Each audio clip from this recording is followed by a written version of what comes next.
Hi everyone, my name is Emma Carmen and we are back with another episode of Conversations with Coaches. Up first today will be Allie Williams from St. Leo University. Allie was hired in November of 2018 as the first head coach for acrobatics and tumbling at St. Leo. In her first year at the helm in 2020, which was shortened to just 4 matchups due to everything with COVID-19, Coach Williams led the Lions against the 10th-ranked Limestone Saints, number 8 Converse Valkyries, and her alma mater, number 1 Baylor Bears, in a tri-match with the Presbyterian Blue Hose. She'll be joining me in just a second here. Allie comes to St. Leo from 1 year at Converse College in Spartanburg, South Carolina. During their inaugural season of competition, the Valkyries acrobatics and tumbling team was able to accumulate wins against numerous established programs. Earlier with a bachelor's of studies. She was a 4-year standout on the Baylor Bears acrobatics and tumbling team. During her time, she was a critical component to 3 national titles in 2015 and 2017. Thank you so much for coming on this afternoon, Allie. Hey, how are you? I'm good.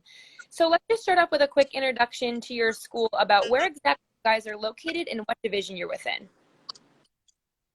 Yeah, so we're a Division II school, and we're located just outside of Tampa, Florida.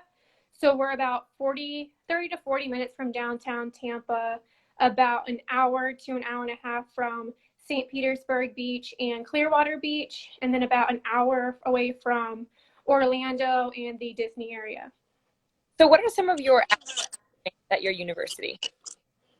Our academic strengths. So St. Leo really prides itself in our small classroom sizes. So we have a 14-to-1 student-to-teacher ratio. We also are considered a teaching university. So all of our classes are taught by faculty members.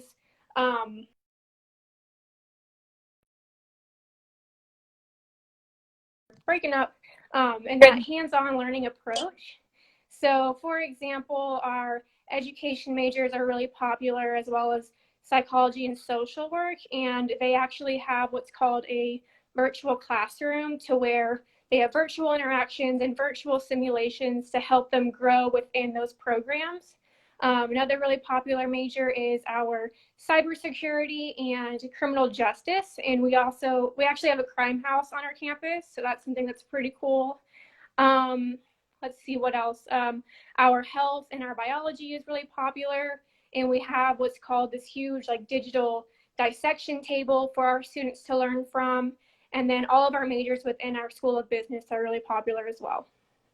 So how did you get involved with acrobatics and tumbling? I was telling the viewers earlier that you were a student athlete yourself, but how did you get across this sport? Yeah, so I did gymnastics my entire life since the age of 3. And then I ended up actually quitting gymnastics my sophomore year due to a back injury. And I kind of just kept with my tumbling a little bit as much as I could. And my old gymnastics coach actually knew the coach from Baylor, and she kind of introduced me to the sport and was like, hey, you should check this out. This could be something that you're interested in. I was like, okay, let me see. I'll see what it's about. And went to Baylor's campus. I absolutely fell in love with it. Watched him meet. I was like, okay, I think this is something that could be kind of cool. Came in my freshman year and just absolutely loved it, and fell in love with the sport and what it can do for all types of women and all types of different athletes coming from different backgrounds. So decided to make a career out of it. So going off of that, obviously making history almost every day nowadays, an NCAA emerging sport. Can you just talk a little bit more about the significance for women to not only compete in college, but go on and make it a career just like you did? Yeah, for our program, we really strive ourselves in creating a strong culture and creating that strong family feel. So all my student athletes coming in, I want them to feel what I felt as a student athlete, and to feel empowered and to feel like we're a part of something really special, and the sport is emerged into something that's completely amazing. And I just want to make sure that all student athletes from whichever school that they come from, that they're able to, really see themselves as something that's, empowering in the NCAA, and that they can grow into. And if that's, coaching or doing something that's involved in the sport, I'm all for it. So one more question. I know you guys are a newer program, had a little season that was cut short, but what do you hope for the future of acrobatics and tumbling at St.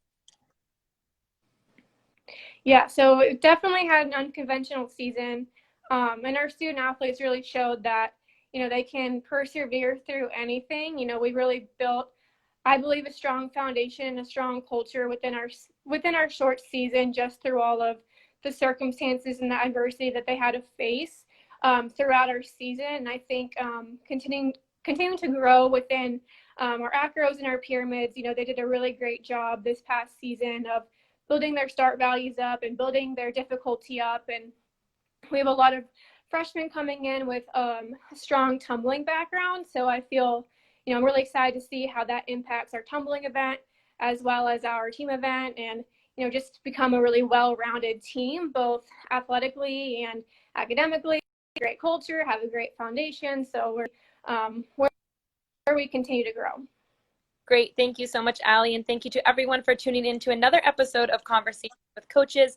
Up next, I will be talking to Kelsey Rowell from Baylor University at 12:30 Eastern Standard Time, so just in a bit here. Remember, if you can't tune in live, all of these videos will be on our social media at Twitter, Facebook, and YouTube. And remember, live at 12:30 to listen to Kelsey Rowell talk about Baylor University acrobatics and tumbling. Thank you so much again, Allie. Have a wonderful day. Thanks, you too.